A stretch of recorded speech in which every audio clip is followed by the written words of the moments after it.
They are all joining. So let's give a few minutes for people to arrive. Welcome, everybody.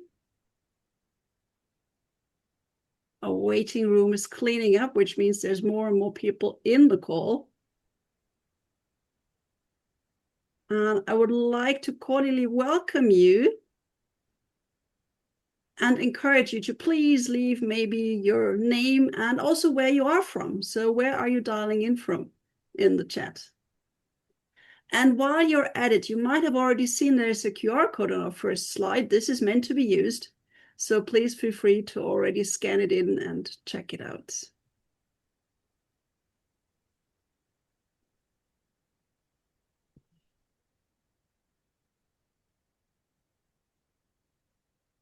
And while you're doing that, I'm very busy because apparently everybody wants to, we do our recordings. You don't have to, because everybody wants to record or do a summary of the meeting. So at the moment, I'm busy telling Zoom, yes, all the Otter AIs and so on are okay. So we're right into the topic already, it seems. And welcome again to everybody who has dialed in the meantime to our special event today, which will concern itself with the algorithmic bias, and especially with the question that's very much linked to that. And this is about your career and your business. So is it at risk because the algorithm has a bias? So can I have the next slide, please, to continue here? There's people coming in. So you already have seen my videos. So here's a picture of me and my co-host Robert. Great to have all of you here. My name is, as you can see, Nadine. I'm the previous international co-president of EWMD and the project lead for the Brussels Declaration for Equity, which is a project we're doing in Brussels as we want to encourage our political leaders to take the topic of gender equity very seriously, which perfectly fits today's topic. And there's something else that does fit today's topic. And if I can get the next slide, let's dive into this. Because who's a EWMD? The long version, for those of you who don't know us, is European Women's Management Development, or the easier to remember is Every Woman Makes a Difference. This is what we believe in. We are a women's business network, and we do have, fortunately, very happy about that. We do also have a few men as members, like Robert, for example. And what you can see here on the slide is who we are besides the name, because we believe our vision and values, this is what you can see here. We believe that we want to create a world where women support each other to shape business, to shape politics, to shape society, and who all of those women are inspired by diversity, integrity, and inclusive leadership. Which means for us, it's extremely important that we're talking about equality, that we're talking about trust, about respect, and diversity. And that brings me immediately to today's topic, the algorithmic bias. So can we quickly go back to that slide, please? Oh, sorry. Thank you. That brings me directly to today's topic, because if we, for those of you who have observed what has been happening on LinkedIn for basically the last year since the year started, and especially during the last month, a lot of you will have observed that this question of equality got a big question mark all of a sudden. Or maybe it already had the question mark and we just noticed it, because we were reading about the algorithm not really treating women's content the same way. And I would like to do a very, very small survey. Who of you is female? Please raise your hand. Really female, not on the internet, not on LinkedIn. So hands are going up. All right. Oh, that's a lot. Who of you is male? So in real life, please. Identifies as male. Only the ones in real life. Okay. Who of you identifies as male on LinkedIn?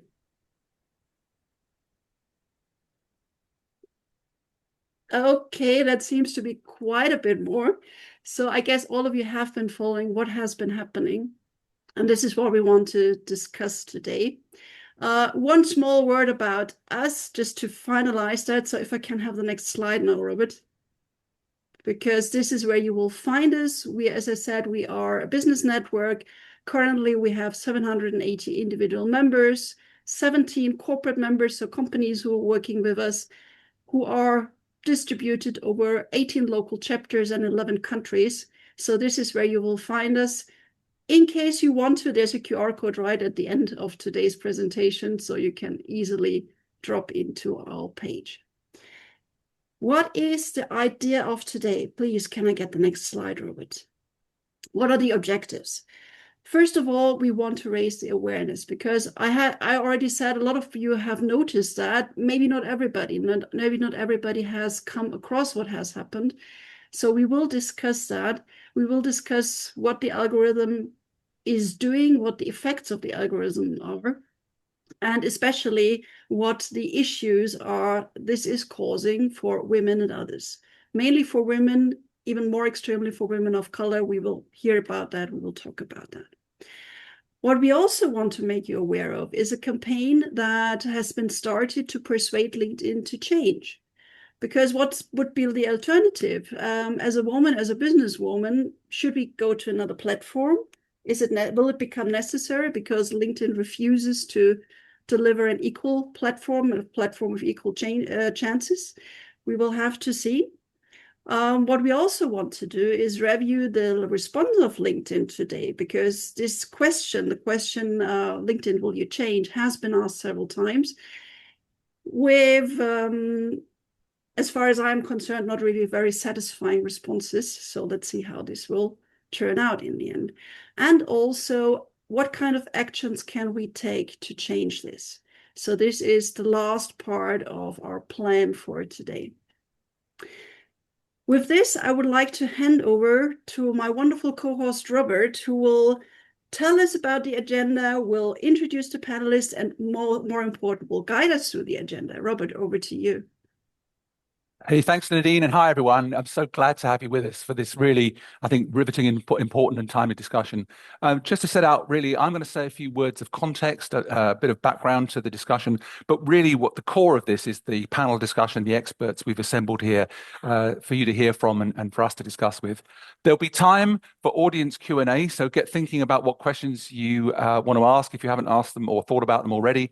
And then, as Nadine says, we want to end with a call to action, because nothing's going to change unless we work together to create change and create pressure to see this thing resolved.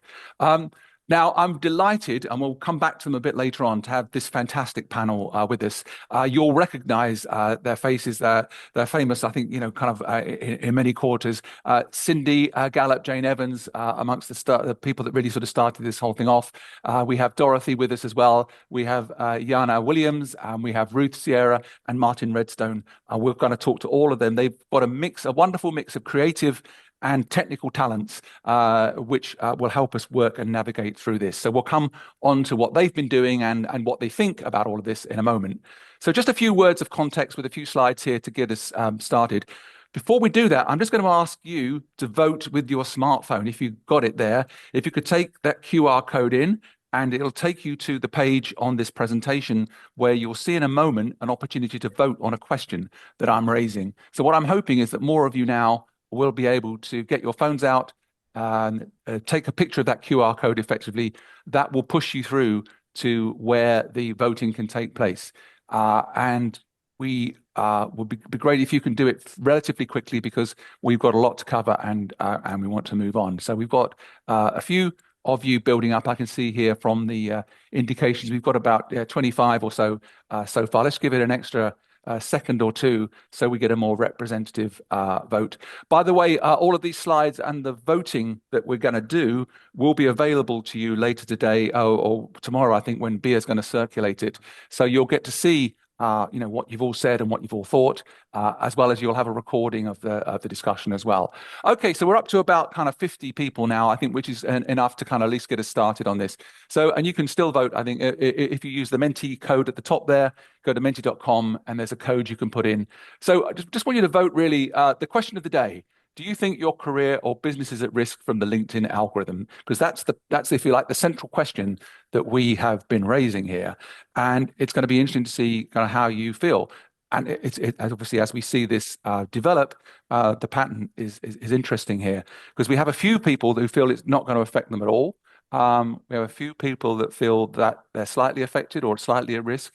Perhaps not surprisingly, there's a big chunk in the middle, moderately, but now also potentially being overtaken by significantly. And then obviously we've got some people who think that it would be extremely likely to be affected. So thank you for that voting. I mean, it's useful background for the panelists as we go into it, and so they'll enable us to have a discussion which will really push this forward. Thank you. So bias on LinkedIn, of course, is not a new thing. My colleague and friend, future Hope Kane, who I'm hoping is on the call today, sent me this New York Times article. Back in 2020, people were talking about how Black users were not being given the visibility on LinkedIn that they were seeking, and there was a whole question arising about that and how to respond to it. So we've been there for a while, but that was back in 2020, and then in 2025, basically we kind of hit a new roadblock, as it were, in the sense that LinkedIn changed the algorithm, and what that meant was that people were noticing different things and more people were affected. So on the left here, you'll see Cindy Gallop, you'll see Jane Evans in the middle. They were two of the first people to flag that their businesses were affected and that things were looking concerning for women. We'll come back to hear from Jane and Cindy in a little bit. But also, we had people like Rory Chambers and Cass Cooper talking about the impact for Black people. Basically, Rory Chambers saying, well, Black men's voices are already being, diluted. And Cass was saying, well, actually, she wouldn't gender switch, as we will come on to in a moment, because she didn't think that would work in the same way for a Black woman switching to a Black man as it would for a white. So there are all of these kind of things in the background really here. But what we saw was, basically, hats off to Megan Cornish, because she got a good response from LinkedIn, or got a response from LinkedIn about the fact she was changing her gender to male on LinkedIn, and she saw an enormous increase in her visibility. And of course, others did the same. And we had Simone Bonnet, who called herself Simon E. Bonnet and basically put a moustache on. And then, of course, more recently, we saw Lucy Tobin, the Telegraph journalist, doing the same kind of thing. So this gender switching and bro coding that was going on, in other words, writing your posts as if they were written by men, was what was happening. And women were seeing big increases in visibility. Interestingly, what Megan said at the end of a week was she stopped doing it because she felt so exhausted of trying to pretend that she was someone that she wasn't.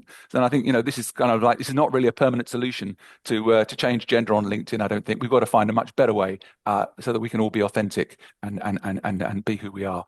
So we did a quick survey ahead of this session today. We've got 81 responses, so we'd like to get a few more over time, but we see the majority were female, and you can see here, very much reflecting what we saw earlier, a clear concern about this situation, feeling that we need to understand the algorithm, we need to understand strategies for improving reach, and we want greater transparency from LinkedIn, maybe a third-party equity audit, and some pathway for flagging this up as an issue and getting restitution. Okay, so thank you for those survey contributions you made. That's kind of very much, I think, reinforcing the fact there's an issue here that LinkedIn needs to take seriously and we need to address. Now, in terms of pushing for change, just a quick roundup of what's happened so far. So there's been pressure on LinkedIn. Certainly, we've been corresponding with LinkedIn to try and get them to change and to respond. There's been obviously an engineering blog that was circulated. Martin will talk about that later. Obviously, there's been media coverage in the Times, the Telegraph, the Guardian, Forbes, quite a few other publications have commented this. And then I talked about lobbying politicians. We'll come to that in a second. And then some various other measures that we're going to talk about. So politicians, Samantha Niblett, MP in the UK, has taken this and run with it. She's had a meeting with LinkedIn. She's written to them after the meeting, but hasn't yet had a response, I saw, Martin. So that's kind of interesting that we haven't yet heard back. LinkedIn have been a bit slow to really respond to this detail. And then there's been a message sent to Henna Virkkunen, who is the executive vice president for European Commission of Tech Sovereignty. That was sent by Enis Podgaiski, if I pronounced your name correctly, and Birgit Badegard, who I think are both on this call. And so if we get time at the end, we can ask them to contribute. But so the politicians are becoming aware, the politicians are getting involved, And then, of course, we've got this petition which Jane has launched, Fairness in the Feed. You'll see there the URL. We're going to circulate all these URLs later for you to be able to join the petition. We want to get, I think, Cindy, we said we want to get to 1 million signatures and make LinkedIn pay attention. So we've got a bit of work to do to get up to 1 million, but for sure. But that's our goal. And then Jane has put together this lovely campaign where you can actually give your voice to LinkedIn. So go on to Fairness in the Feed and basically pick one of these messages, post about it on LinkedIn, add your own comments, because I think this is going to create the visibility. So if people see these purple, I think they're purple boxes with white text, they're going to know this is what we're all trying to push. We want fairness in the feed. So this is something else you could do. We'll come back to more on this a bit later on. And then Ruth on the call here today, one of the speakers, has set up a LinkedIn group called The Invisible Code. We'll put more details of how to find that. But if you go into LinkedIn and type The Invisible Code, that should come up with a lovely multicolored box there for you to be able to join that group. And then finally, this week, Megan Cornish has basically suggested we have a Views for Women from the 9th to 15th December. We're right in the middle of that now. And that's about how we actually prioritize women's content. We comment on it. We basically feed the beast by commenting on women's posts and women's issues. And we basically train the algorithm to be paying more attention to what's going on with women and the issues that women face. So let's do that. And interestingly, Megan posted that on Substack because she was a bit concerned about not having the coverage that she would expect on LinkedIn. So already we're starting to change our communication methods in light of this. So that could create some interesting issues, which we'll come back to in the panel. So now I'm really delighted because we're getting to the core of what we wanted to have this event about, which is the panel session. And I'm going to stop sharing now because basically what I want to do is so that you can see our lovely panel in front of you here. And I've got a set of questions really that I'd like to run through with the panelists. I mean, Cindy, no surprise, I'm going to start with you. We'll ask questions, and then we'll come to the audience Q&A, which Nadine will moderate a bit later. So Cindy, you were one of the first to notice what was going on in 2025, I think, and you were already starting to say, look, there were concerns, strange issues going on with your visibility, your reach. So what concerns did that bring into your mind, and also about the worries for women's voices being suppressed? Sure. So I've been a LinkedIn member for 20 years. And up until this year, I was a huge fan of LinkedIn.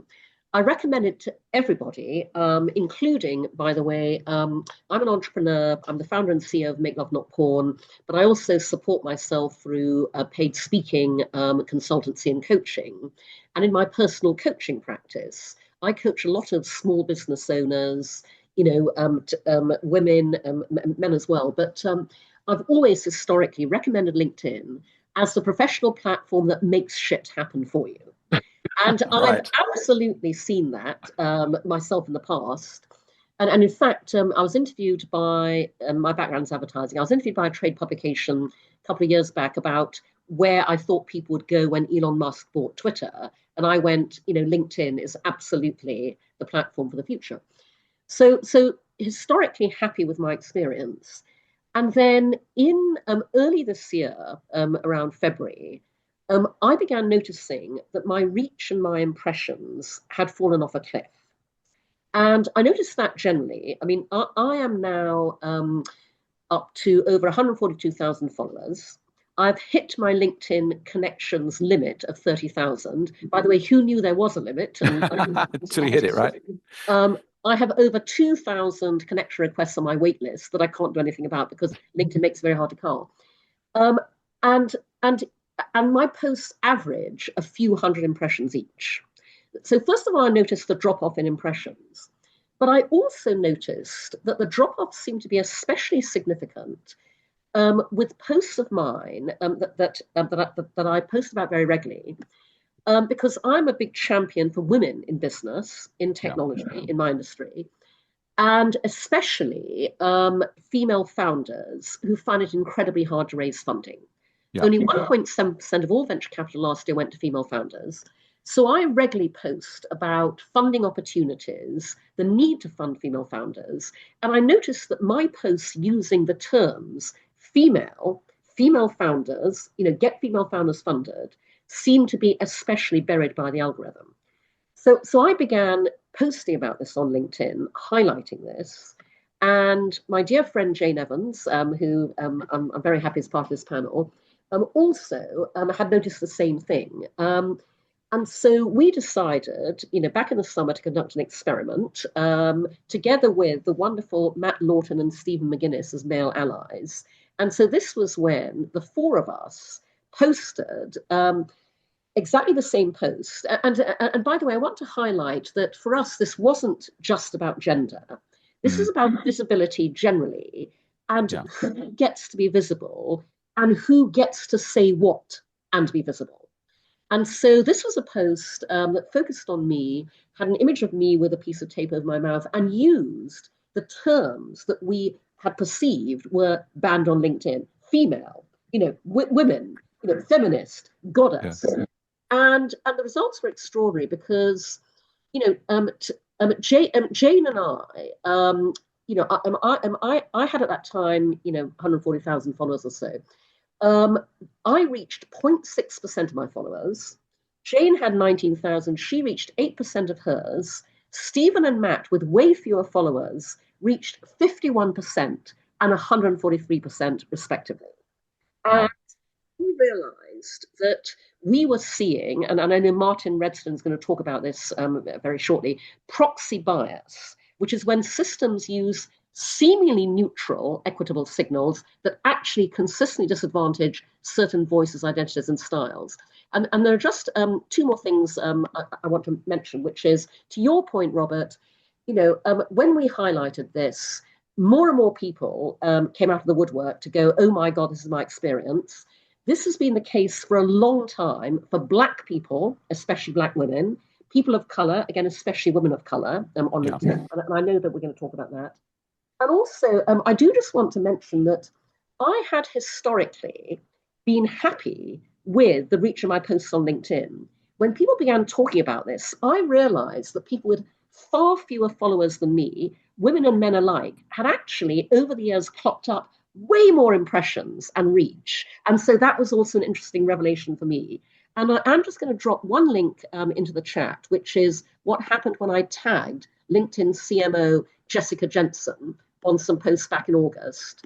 And she posted, and I recommend to the audience, take a look at all of the comments on this post. And when I say all of the comments, make sure the setting is not relevant, because LinkedIn hides comments as much as posts on the guise of relevance. Click recent and read about the lived experiences of LinkedIn members in the comments on this post I've just dropped in the chat. Wow. Thank you very much, Cindy. Well, that's got us off to a cracking start to expose the issues here. I want to bring in Jane now. You mentioned Jane, who alongside you had noticed the impact of reduced reach. And Jane, I know that you were very concerned about the impacts, for women's businesses as being an entrepreneur in the same way that Cindy is. But you obviously were launching, I think, a business and very concerned about the impact this could have. So tell us about your experience and what happened with you. Okay, so in November, I'm. Oh, can you hear me? Yeah, we hear you fine. Yep, keep going. Oh yeah, sorry. So I'm the creative in all of this process. So for me, I regularly got 500,000 views for my content, for my videos. And I go to launch a new business with a completely new direction. And all of a sudden it went down to, 30, 50 views on things. And I started to notice, and it actually came up with Cindy in May. A friend of hers on Facebook got a post deleted for having the word sex goddess Cindy Gallop 65. And I was like, hold on a minute. Cindy was 65 in January. Why are they banning this in May? I'd also seen that on, I'd been making images of goddesses for, a year. When I was doing it on Midjourney, all of a sudden they had boobs out and became all sultry rather than sort of like what they had been before. And so I sort of noticed this thing. And so for me, it was about trying to explore what was going on. So, over the last 6 months, I can easily get over 100,000 views, but not for anything I want to talk about. Yeah. Nothing that is new, nothing that is pushing anything forward. I just have to put up a messy, no makeup head selfie, a moan about something, and I can get 100,000 views. I put up a ChatGPT written examination of, I basically took 2 weeks of my posts, put them through ChatGPT and went, can you assess all of these? And then it was like, gave this great assessment to it. I said, now, how many followers have I got? And it was like between 1,200 and 1,600. And I'm like, I've got 19,000. And ChatGPT went, oh, okay, hold on a minute. Wrote this whole new report of you are being algorithmically campaigned. So for me, what I've been looking at is what can you get up, but what is actually being hidden. So for me, it's very much about these subjects are being put into different buckets, but there's no nuance as to what they're saying. So, I think things like feminism has been put into a bucket as if it's a bad thing. So that's what I've been sort of looking at and experimenting with, and why I'm the one that's sort of pushing for, let's get this out there. Let's make sure that, we all get our message to LinkedIn so that we don't get put into this little echo chamber of people that are complaining about LinkedIn, which is another danger. Yeah, right. Thanks, Jane. We'll come back on that. I want to bring in Dorothy now, because Dorothy, you actually, along with me, did one of those early tests that Cindy referred to, and Jane was also behind as well, where we just posted the same post and we had different experiences in terms of our visibility as a result of it. And of course, you've also been very concerned about the impact on women's careers as well as women's businesses. So Dorothy, can we bring you in here to get your perspective on this? Because I really think you've got quite a unique point here. Yeah, I think my perspective comes in as part of my remit as a career coach, and so little bit like Cindy, I'm plugging LinkedIn, recommending that corporate women complete their profiles, complete their skills, and post regularly and interact. And what we're seeing is that this is going to impact them. And for some organizations, particularly big global organizations that aren't very well structured, they actually use LinkedIn as their HR database. And I've actually had clients who've updated their LinkedIn profiles and someone within their own company has seen it, or they've posted something and they've connected with someone senior in their organization. So my concern is not just for the entrepreneurs, but as an entrepreneur, I'm very concerned about them, but for the corporate people as well. So that's my first area of concern. And my second area of concern, and this is where I first encountered Cindy, and I would say it was like 4 or 5 years ago, wasn't it, Cindy, where we were both campaigning hard for better standards of mediation, and this is also done by AI. So could you launch the poll I prepared, Robert? I Please. certainly can. Dorothy, hang on a second. Let me just go to share my slides. Hang on a second. Right, so if all of you have your phone from before, or you've got the QR code from before, if you haven't, now take a quick look at the QR code here. We can add you into the voting cohort. So if we could do that relatively. Dorothy, while people are doing that, is there anything you want to add before we get into the vote? Absolutely. Well, they can multitask, right? I mean, you can listen to me and you can vote. So the reason it concerns me is that one of the byproducts of the latest algorithm is it encourages this word that we've all learned to come to terms with. It is an agentic style of writing. And this is, it's clear, it's powerful, it's decisive, it's designed to cause conflict and debate. And that is all fine and dandy. But what happens is that we also have, in the latest word from the Oxford Dictionary this year, is rage baiting.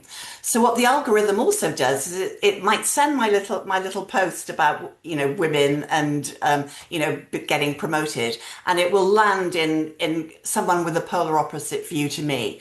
So, and that is fine if the dialogue is constructive, but actually what we're seeing is quite toxic interactions. Right. And certainly Jane and I and 2 other women were actually bullied over some content. And all of us reported this gentleman, and it came back as in line with community guidelines. So it wasn't in violation. So the outcome of this is that a survey by the Passport Online organization, Photos for Passports Online, they surveyed 1,000 women, and 91% of women had received inappropriate messages from men on the platform. Wow. Okay. So that's why I asked you to do Well, here we are. Okay, so if you could vote now, if you've experienced any of these forms of harassment, from psychological bullying, sexual, racial, religious, or other. So hopefully now people have, yeah, here we go. So Dorothy, I'll let this picture emerge as people vote. Okay, And then and I'll maybe, talk over it because you are yeah, multitaskers. But the downside of that is it discourages women from commenting. And comments are really weighted very heavily now on LinkedIn. So 74% of women said that because of these negative interactions on LinkedIn, they had dialed back in the yeah, way they interact on the platform. And certainly I received messages because this guy was so obnoxious that I actually had messages saying, look, I'd love to engage, but I cannot face the pylon from some of these types that are out there, particularly when nothing is done about it. So my point on this is that they have an algorithm where they're releasing the beast, if you like. But once they've released it, they're doing nothing to manage the fallout. right. Okay, thanks, Dorothy. And then you can see here the results. We'll obviously share those with everybody later. So I'm going to stop sharing that here, and I'm going to ask Yana now to join us.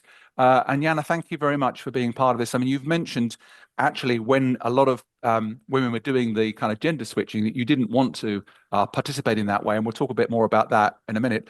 But also your post today was very eloquent, or might have been yesterday's post, about the number of women that are out of work and need LinkedIn to basically, kind of get a new job, for example. So what's your perspective on all of this?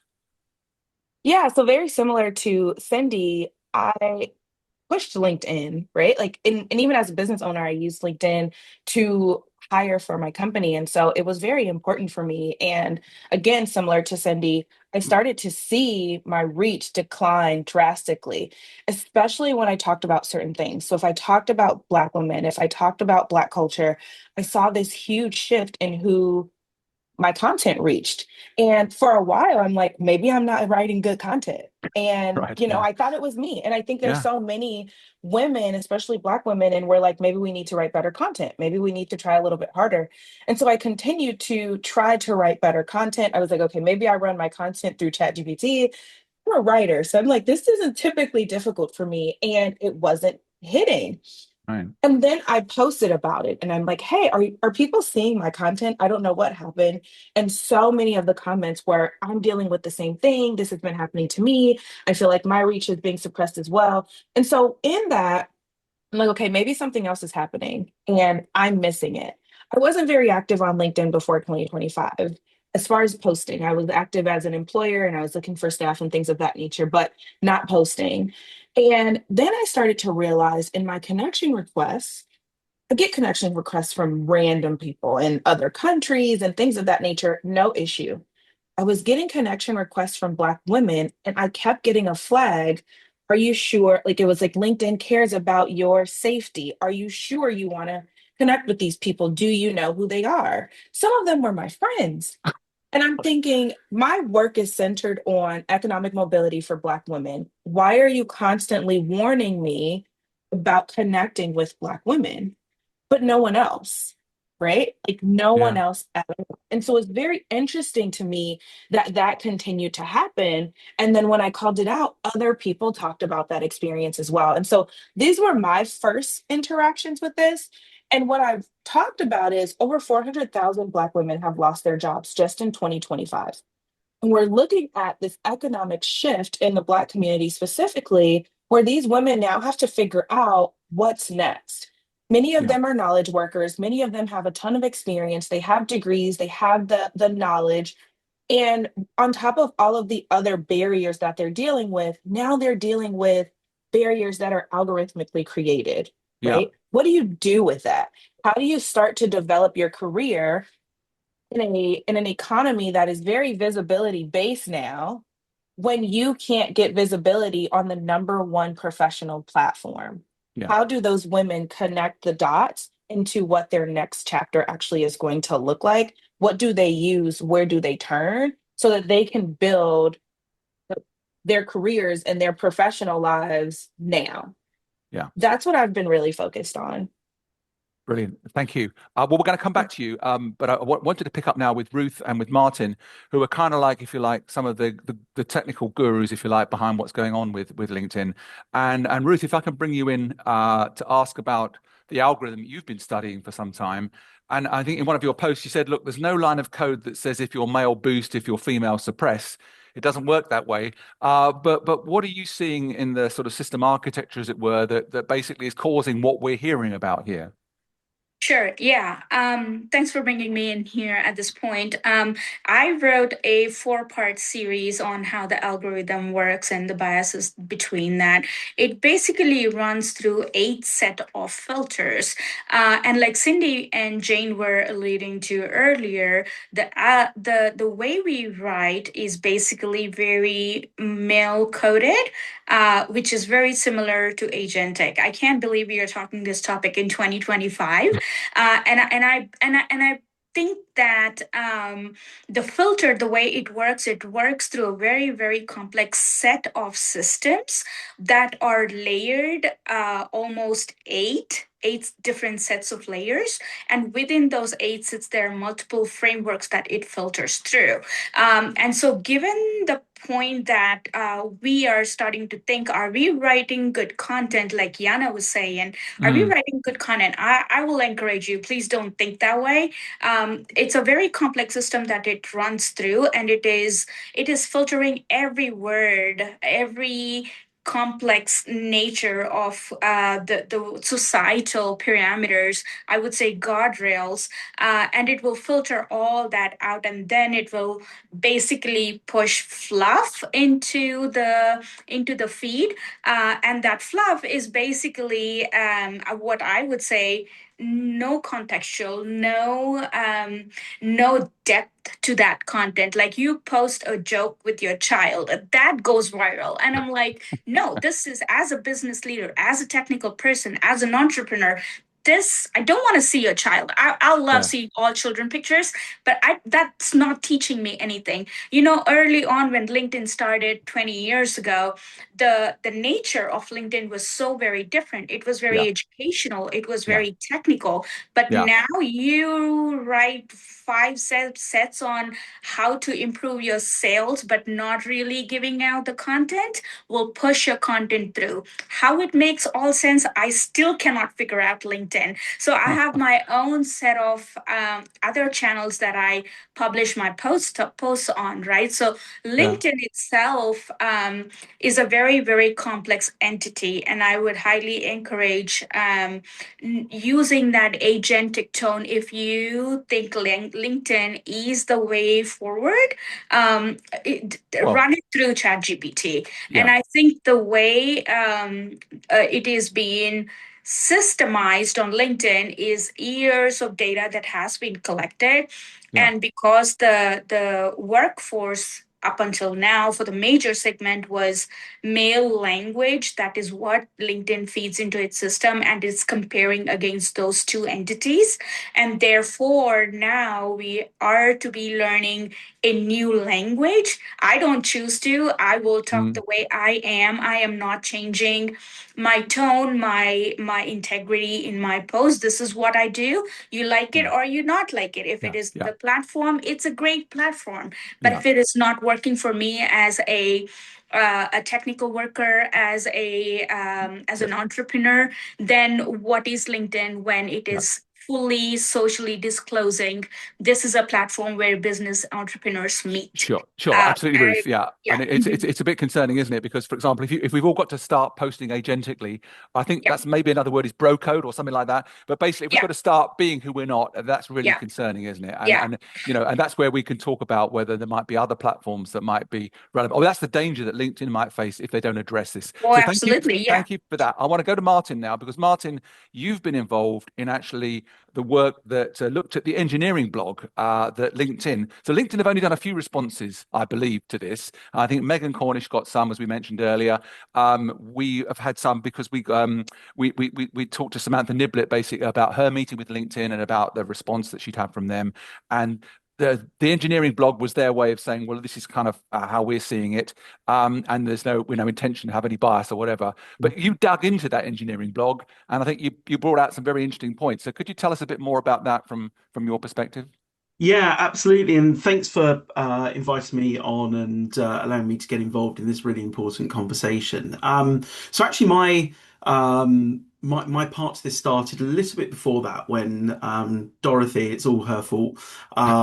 She's known me through the kind of HR and recruitment industry for some time, and my specialist subject area is ethical AI within recruitment and HR, and I do a lot of things like algorithmic bias testing and helping businesses create responsible, ethical, and legal AI systems. So she asked me, once they'd done their experiments, and Dorothy had also done some experiments as well, have I taken a look into this? And it's the worst question to ask me, because if the answer is no, I absolutely want to take a look into this and dive into it.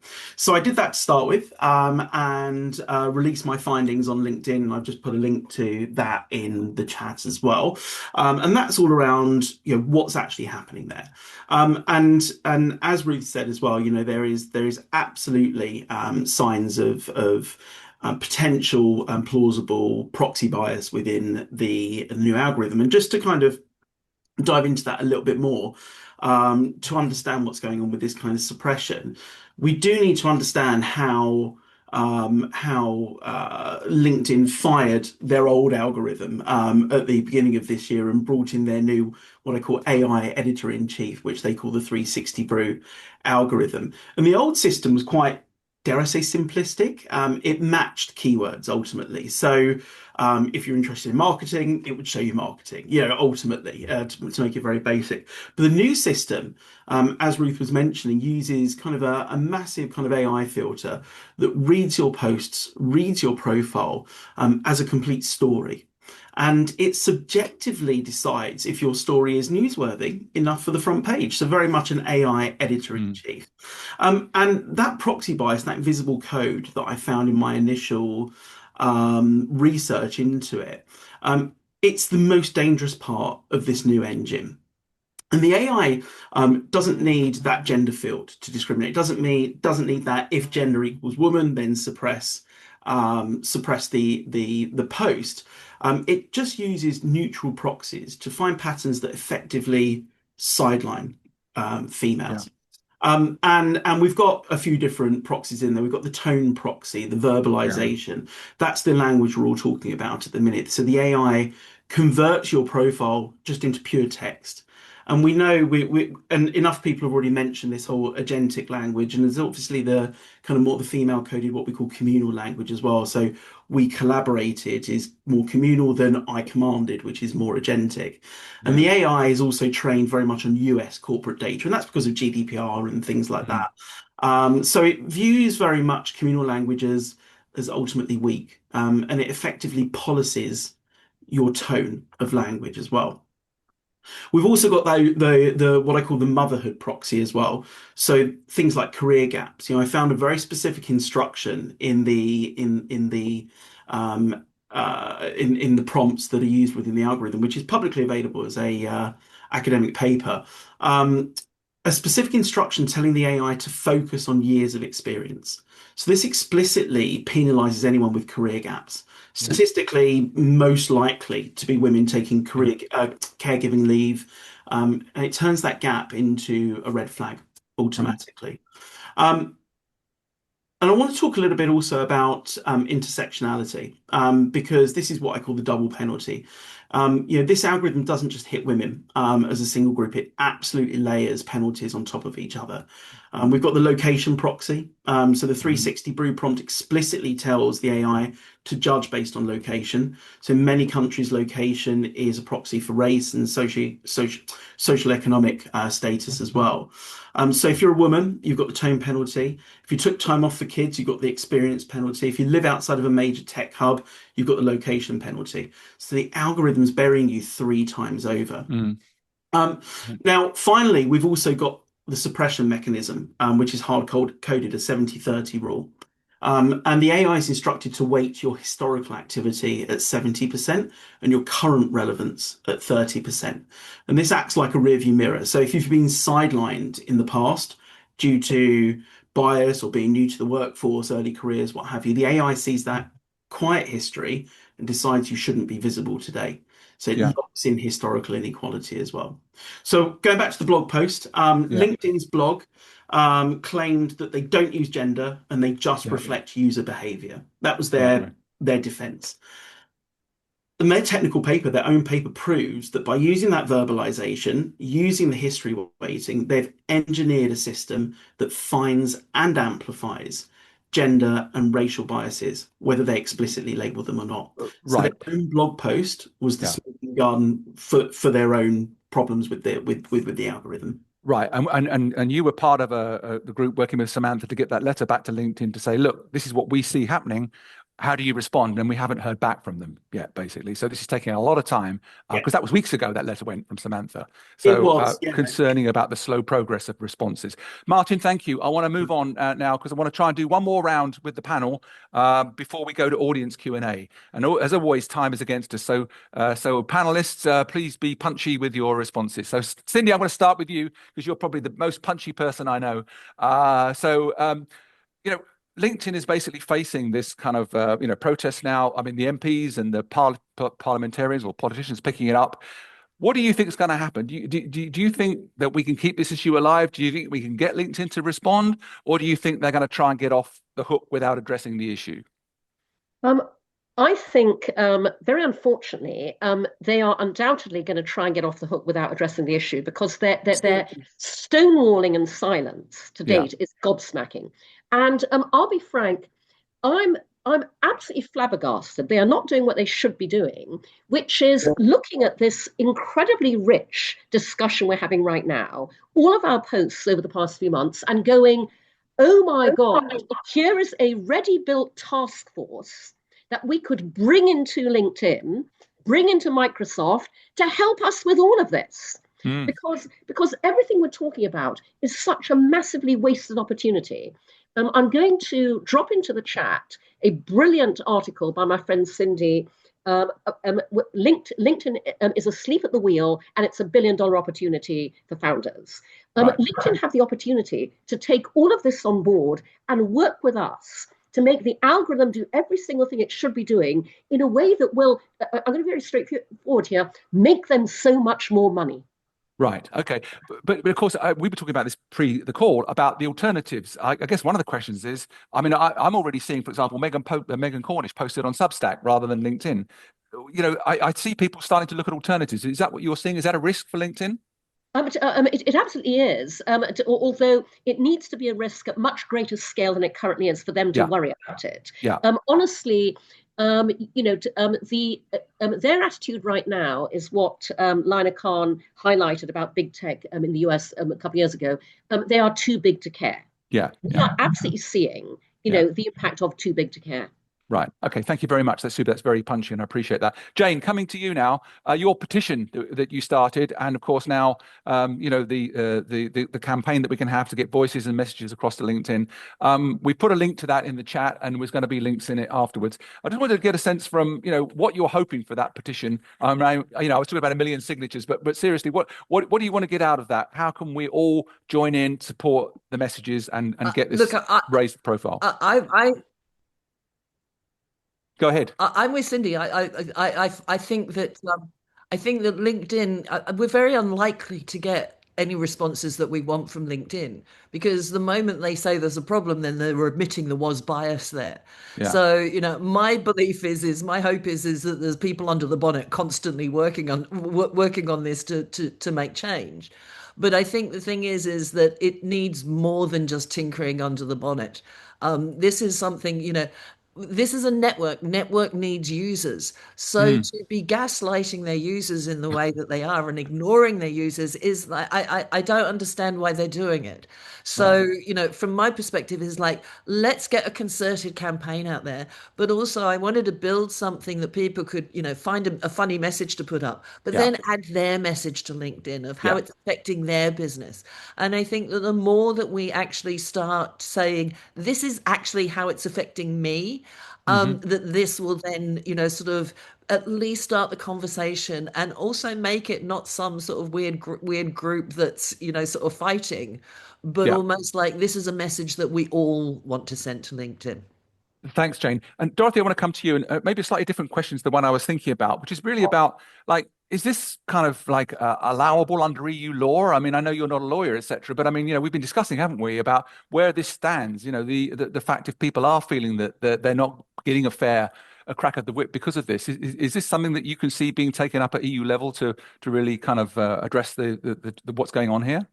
Well, I actually think that's more Martin's wheelhouse because Okay, it's about the AI Digital Services Act. right. And I mean, Martin says that this is a VLOP and it should be audited. Now, Right. whether or not, I mean, because we've got all sorts of pressure coming from the US, particularly on the Yeah. EU to not to deregulate. So whether or not that will go ahead, I don't know. But I just hope that they hold the line. Right. And as the campaign expands, and you know, people do drift off to other platforms, but it is a solid and great platform. But it's just not working currently for women and underrepresented groups, whether they're entrepreneurs, corporate women, or job seekers. Yeah. And as I say, my particular bugbear is the fact that women are bullied, really Yeah. bullied on the Well, platform. let's just pick up on that point because moderation, obviously, you know, we've needed moderation on other platforms, haven't we? And sometimes, you know, I know that you know, when Elon Musk bought X, the moderation kind of went out the window a bit. So what's happening here with LinkedIn? Are they having moderation groups? You know, and how does it work? Are you familiar with the moderation side of things at LinkedIn? Well, Cindy can also jump in here. I mean, both of us have tried. Yeah. Both of us have had conversations, and they make all the right noises, and Mm-hmm. nothing changes. I mean, they clearly are using AI to moderate Right. certain reports, but what they don't understand is the tone and the intent. And what we're seeing is that bullying is becoming much more sophisticated. Right. And so certainly the case that Jane and I had, I mean, this guy was using very sophisticated vocabulary, but it was very derisive and Yeah. very derogatory and very demeaning. And it would put women Yeah. who are not as strong as we are, it would put them Yeah. off. No, absolutely. Thank you, Dorothy. That's great. Yeah, and I want to come to you because, like, one of the comments you made was, "We're the solution we've been waiting for." And I want to get to solutions because, like, you know, if we listen to all of this, we're thinking, "Oh my God, you know, like, can we change anything? Can we solve this?" You know. So, what's your take on this about how we can work together across any different groups, etc.? How are we the solution to this, from your perspective? Yeah, I mean, unfortunately, especially for Black women, this is just another thing, right? I don't feel, I mean, it's annoying if nothing else, but it's typical, unfortunately, and it's something that we're used to. And now it's just a matter of how do we overcome the next barrier?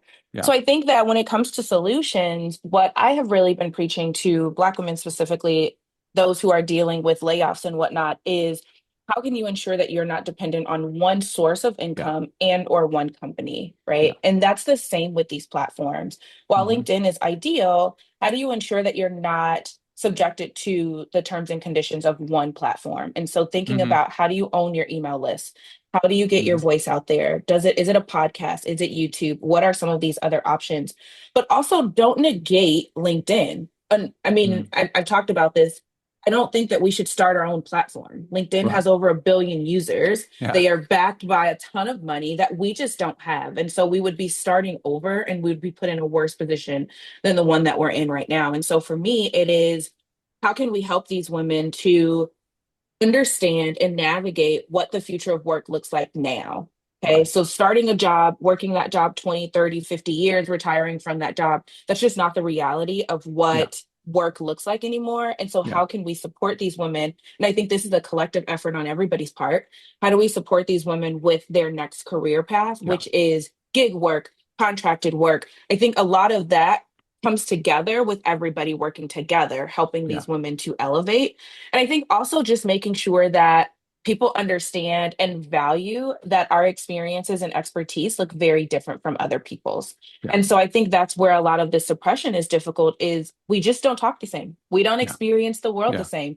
Yeah. There's a lot of differences that we experience. And so making sure that people are at least willing and open to valuing our expertise and our knowledge and our experiences the way that they value other people's. Fantastic. Thank you very much. That's a really great Nice. call for us to be thinking about that. Ruth, I want to just bring you back to talk about the group you've set up, the Invisible Code. What do you want to achieve with that? Thinking again about solutions and building community and building a voice. So what do you want to achieve with the Invisible Code? So the Invisible Code is a mini LinkedIn inside LinkedIn. I want women to come in there, share their thoughts, share their ideas, form their networks, be on that page, interact with people. And if you want to go outside of that group and find your brood, go find them, connect with them, engage with them. I think that is one way to push your reach out there. So basically inside you're forming those little group, but then go outside on the main LinkedIn platform. And like Yana was saying, push the content up again, interacting. But now we are focusing very nichely on these are the groups of people we want to follow. These are the people we want to support. And so that group is specifically meant for all entrepreneurs, people who are seeking jobs. I invite any HR connections that is in the call on right now. Please join that group. Help people out, find their careers, find their next job, help each other on an entrepreneur scale as well. So yeah. Okay. Super, thank you. And of course, I think it's open to men too, right? I think at least you let me in as a member. Absolutely. It is open to men as well. Yeah. No, we don't do that, right? We don't do that. Well, it's open to everybody. It's open to everybody. Because Yes. the reason I mentioned that point, actually, so I want to come to Martin to really talk about male allyship in this space, because we've heard a lot about the impacts on women. There obviously have been impacts on men as well, men of color, for example, black men. But I mean, you're seen, I think, by a number of the women that I've been talking to who said, like, Marty's an ally kind of thing. So what are you doing? What makes you an ally, or what would you call out for other men to do for them to support this, basically, so we can work on this together? Well, first of all, it's an absolute honor to be thought of as an ally. I think people like us, Robert, we don't do this for any other reason but just for the right thing. Well, there's a few things that I'd like to kind of mention around allyship and what we can do as well, not only as male allies, but just as an entire group.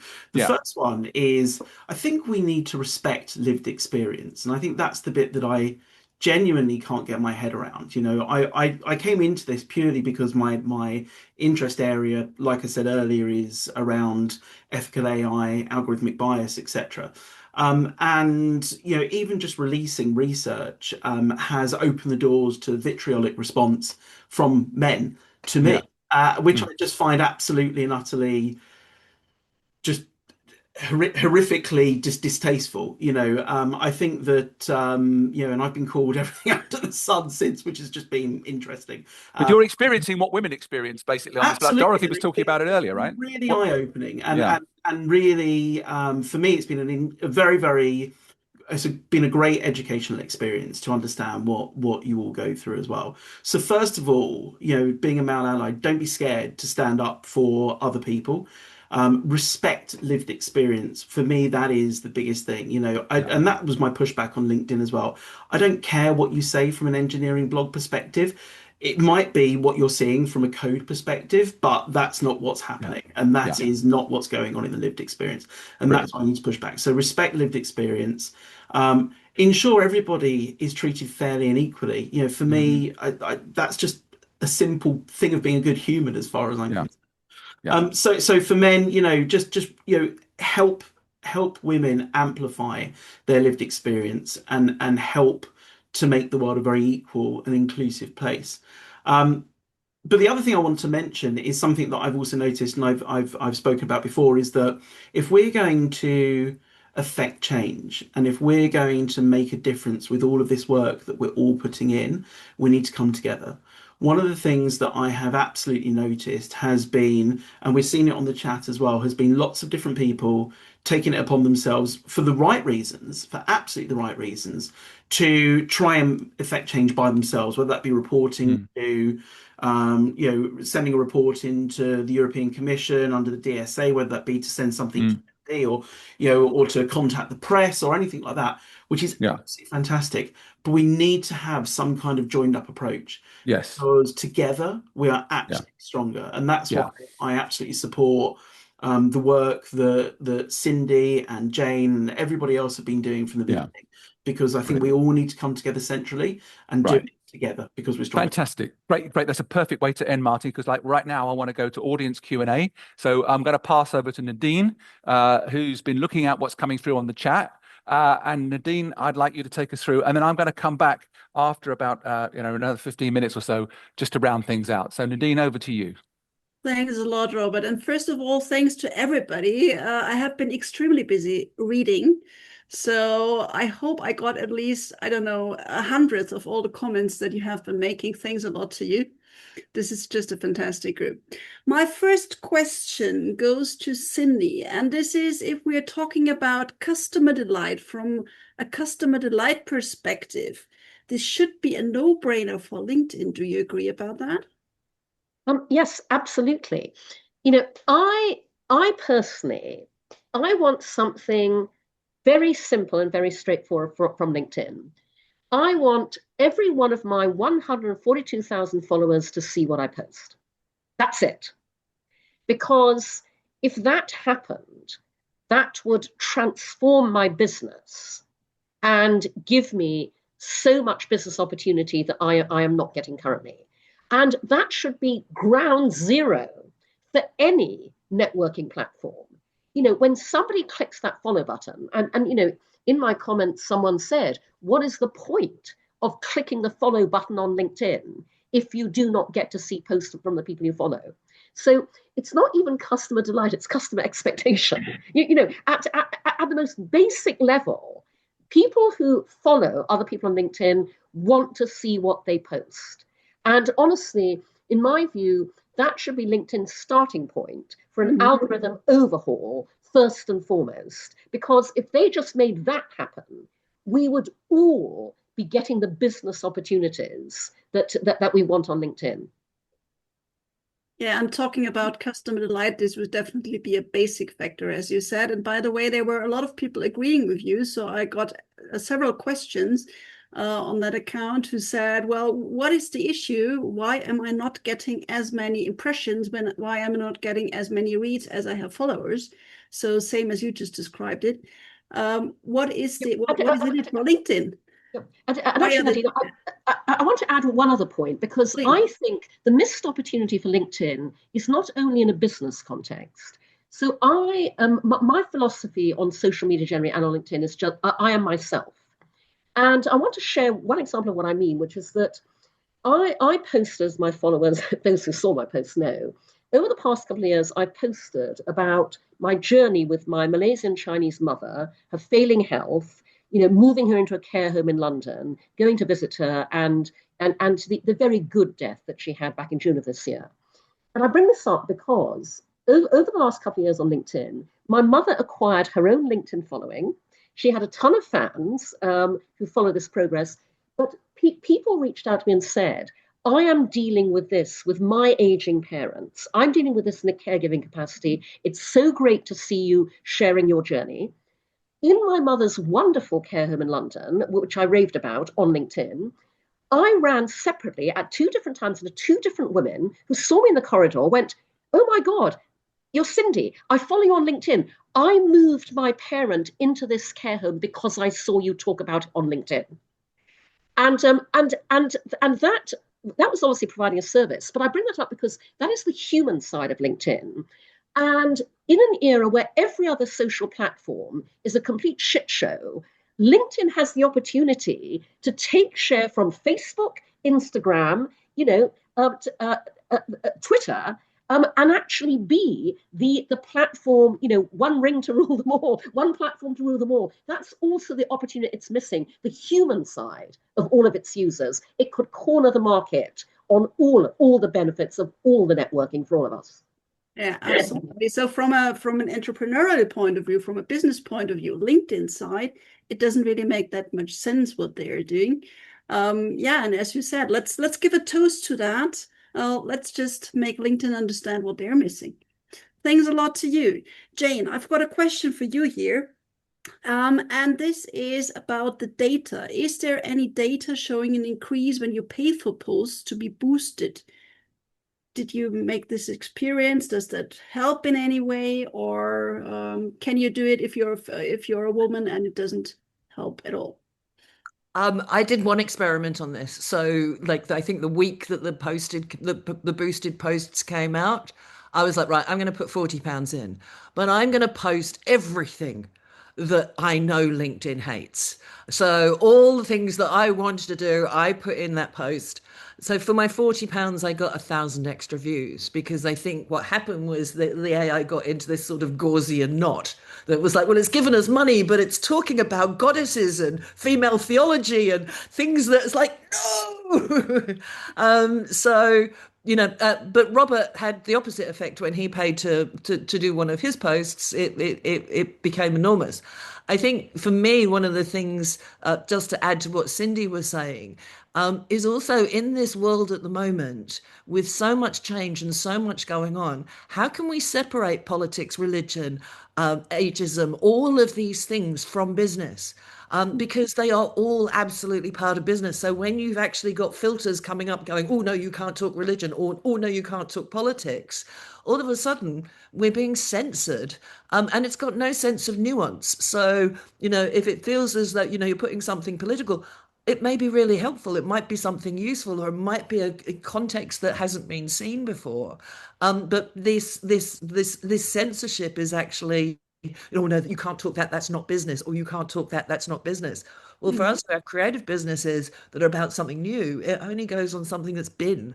So it's very difficult to put things together and create new concepts. Absolutely. Thanks for that one. And especially as one who's also a solo entrepreneur, well, the business is me. So if I'm being censored, how on earth should that not affect my business? All right, I've got another one here, and this one is for you, Ruth. And you were talking about the question of getting fluffed, and someone was asking, how can I notice that I'm being fluffed? In my language, fluff is what means nothing. I get nothing out of that post. Yeah. I am not taught anything. I don't get leads on it. I don't get impressions on it. I don't get business from it. I just read it, a fun post, spend 2 minutes and read a fun post. In my dictionary, if I call it fluff, meaning I get nothing out of it, but somehow it has 1,000 comments in the very very first hour, and it has massive reach. But no one is learning anything from it, and you can easily tell. And the reason why they get so much push on that post is because they work something called internal pods. So meaning they have a secret group of people that know that, oh, say X is posting at 8 a.m. on a Monday morning, all the other 100 people are going to start commenting it and push that post forward, but it's not teaching anyone anything. It's like a social post. It's like a Facebook post. To me, that's fluff. It's not. It has not taught me anything. Dorothy, and also, I'm a very technical person, right? Like I'm always digesting mental content. I want to be edified by every post, whether it's a marketing, whether as an entrepreneur, I want to be an overarching angel per se in terms of knowledge. And this post has absolutely taught me nothing. So that's to me is fluff. Sorry, Robert. What were you saying? I was just trying to say Dorothy had a fantastic example of a Tom Hiddleston fake profile post. Dorothy, you want to just mention that quickly? Yes, well, I had the luck to be approached for a connection request from Tom Hiddleston, which clearly wasn't, because he had 0 connections, 0 background, 0 nothing. And I just like put something off late on a Friday afternoon, like a joke. It was like 3 or 4 lines. Within literally 4 hours, it had 20,000 impressions. So for me, all that meaningful work I'd done about women's careers and inclusive workplaces and sexism and harassment, that was for nothing. But what they wanted, I felt, was something like decorative and performative and nothing. It had no value. So coming back to Dorothy's point exactly, it refers to what Yana is saying, right? Like, it doesn't help a career woman. It doesn't help an entrepreneur. It doesn't help a businesswoman. So what is LinkedIn fundamentally doing is where I am stuck 9 out of 10 times. Like, why is this post getting so much visibility when it is not doing what it's supposed to? But I crack a joke on LinkedIn or post a sarcastic comment, then it gets like 1,000 views. And I'm like, but that's not what I want. That's not what I want to be identified for. I want to be identified for the amazing algorithmic work research paper that I put out there. And creators on that. So that's what I call it. It was a funny post, to be fair. It was funny. See, but I think it was the image of Tom Hiddleston that did it rather than my content. Yeah. So thanks a lot to both of you, because in a way you already answered the next question I had here on the list, which was also for you, Ruth, because someone was asking, is this how it's still working in a 360 brew world, as the new AI model is supposed to be rewarding substance and depth over post-game to be visual? So in a way you both already answered that. Apparently not. I just want to add one small bit regarding the 360. It is, think of it as an extension to what LinkedIn already is. It's not better. It's not some magical thing that will shift your content overnight and give you 1 million impressions, but just know that is a small experiment that LinkedIn, in my head, LinkedIn is running a sidebar experiment to see how it's going to work. And it's just a small little better extension of it, but it's not going to give you much of what we are expecting from LinkedIn. Thank you. I have a question for all of you, by the way. What is Microsoft's point of view on that? Does anyone have an idea, an analysis, something you want to share on that? I just want to say, can I just say on that front that I'm glad you brought that up, Nadine, just because everybody on this call should be aware that we may be talking about LinkedIn, but what we're talking about is a far bigger issue. Microsoft owns LinkedIn. Microsoft is embedded in and integrated into the business and professional working lives of pretty much everybody on this planet. And the biases we are seeing in the LinkedIn algorithm are owned by Microsoft. Think about what they are doing in every single Microsoft product that is integrated into the way the entire world works on a daily basis. Wow. Sadly, we've run out of time for questions, Nadine. In terms of our timing for this, we want to go to a call to action. And so thank you very much to you. I'm sure we'll carry on this discussion outside of the call as well. But I want to go back and so thank you for all the questions, and thank you even more for all the answers. What I want to do is go back to the slides and just go to the next slide, which is basically going to take us through to the call to action. So I'm going to pass back to Cindy and Jane here. To Jane and Cindy, what do you want us to do? We've got a few suggestions here based on what we've already been doing, but what would your exhortation be for all the people here on this call? Well, I'll just jump in first, Jane, and then hand over to you if that's okay. First of all, everybody, please sign the petition and share the shit out of it. Okay, we genuinely want to get to 1 million signatures. And if every single one of you encourages everybody you know on LinkedIn to sign that petition, we can do that, because LinkedIn will not sit up and take notice until we have 1 million signatures. And then they absolutely have to take notice.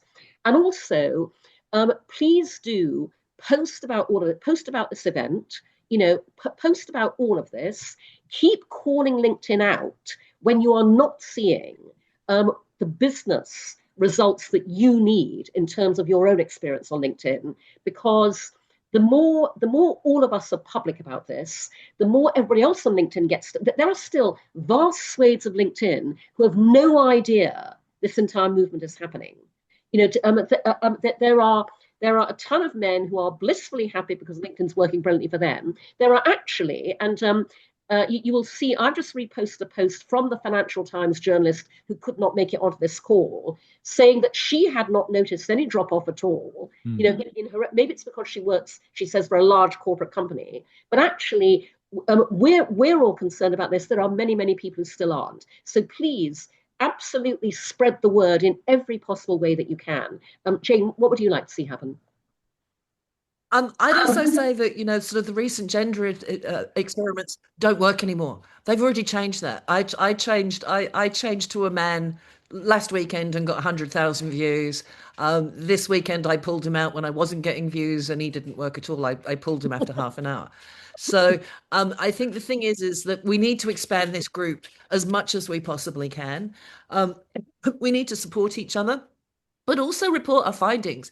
If LinkedIn are saying that the first hour is the most important, at the end of the first hour, go to your analytics, get it in there, put it into ChatGPT, get a summary, and put that up on your post. Keep on adding your data to things, because ultimately, if they keep on seeing posts and everybody's going, well, after an hour, it was only shown to 60 people, you can see what's being contained and what's not. So, let's actually really challenge everybody. Yeah. And also, I just wanted to say, the fairnessinthefeed.com is we've created all of these, sort of funny, bright, things to do, but put your experience in there, because this has to be all of our separate voices. So if you all go and post, this is what's happened to me, this is what's happened to me.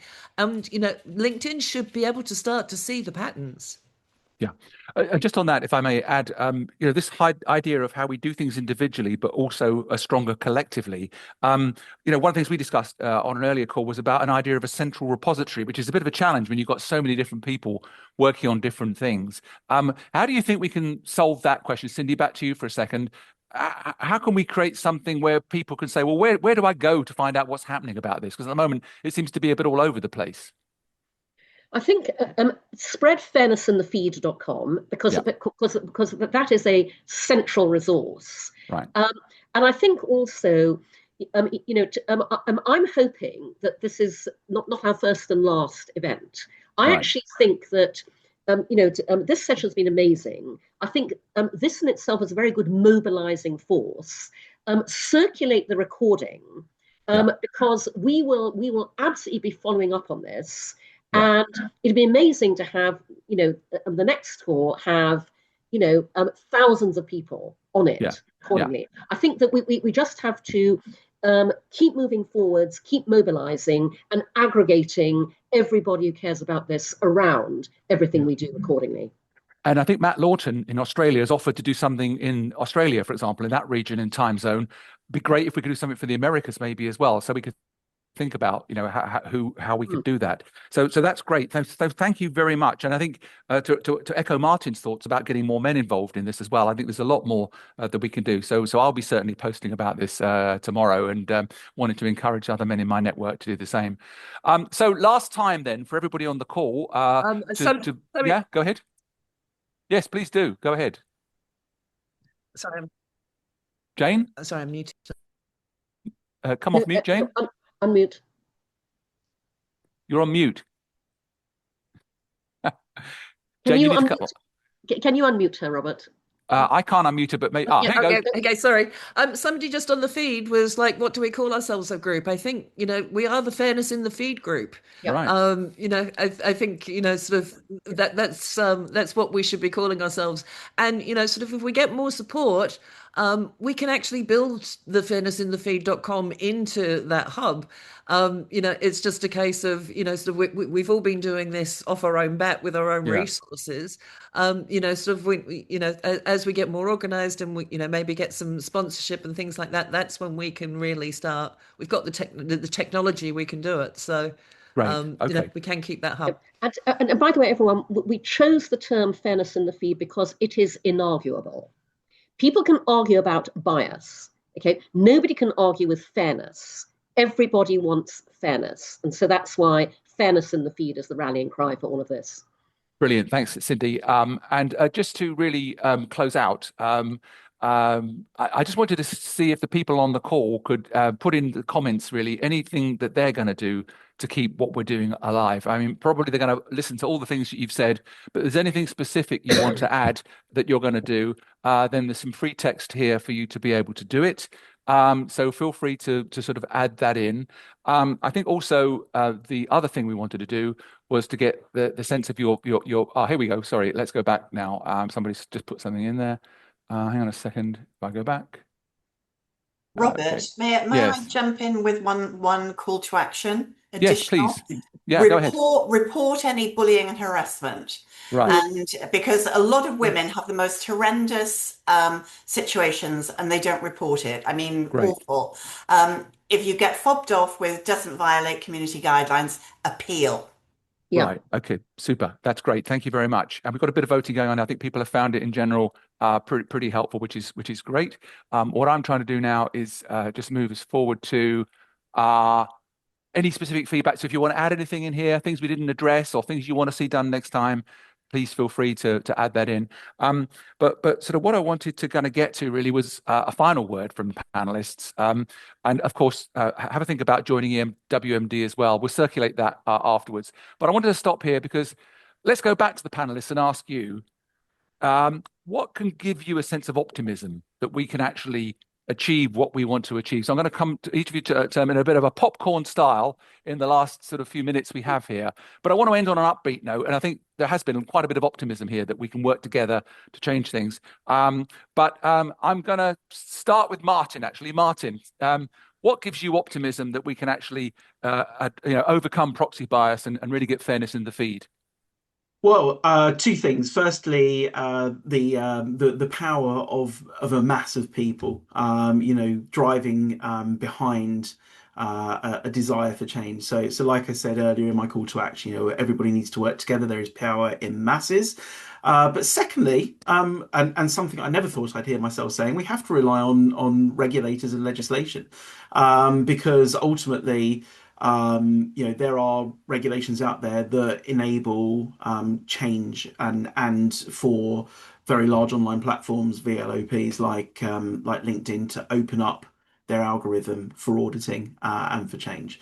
Right. So we have to do both. We have to work together as a large group, and we have to pressure the regulators to pressure the online platforms. Great. Thank you. Ruth, what about you? What gives you a sense of optimism that we can actually do something here, make a difference?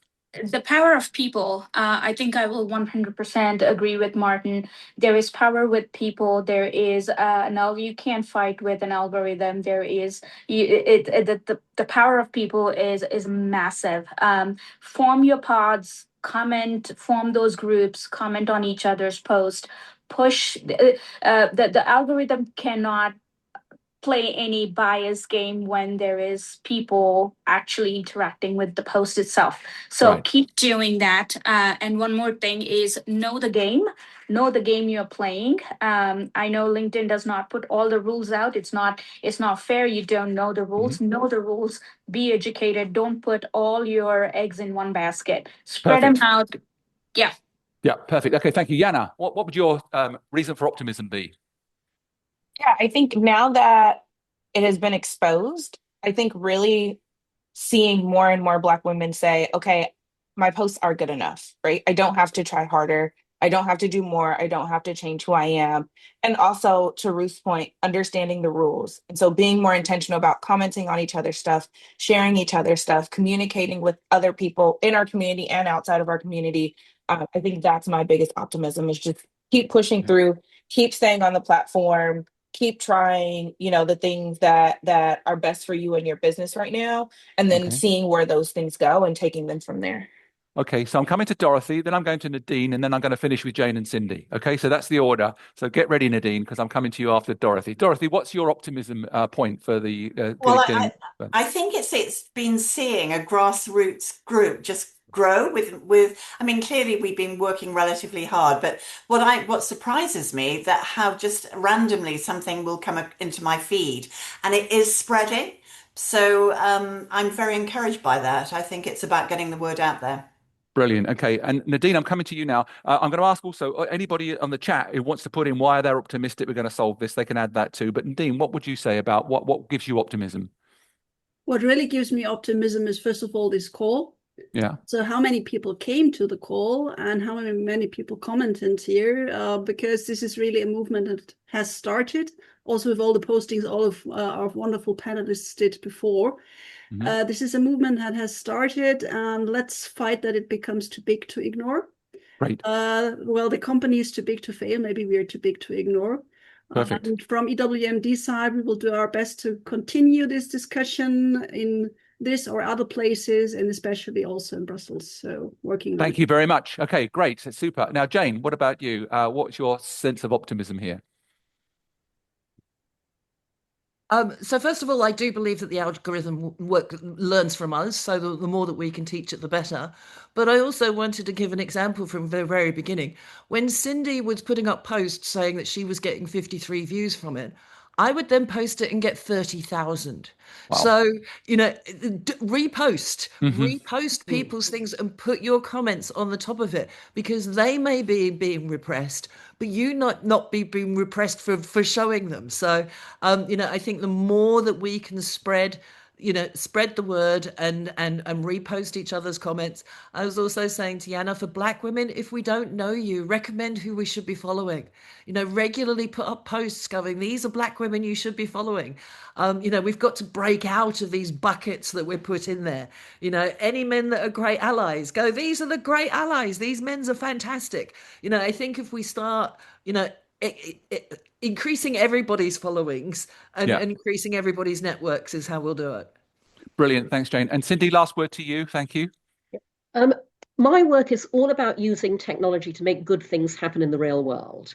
And by the way, I'm going to seize this opportunity. Everybody go to MakeLoveNotPorn.com. I can't get the word out on LinkedIn, but I'm about transforming the world through the power of love, intimacy, and human connection. And what makes me really optimistic about this is the triumph of humanity over AI. And I bloody love to see it. Wow, fantastic. Okay, well, look, that's an amazing way to end. I want to thank everybody on the call, the panelists, all of the people that have joined us. Look forward to hearing the recording, keeping the connections, keeping the discussion going.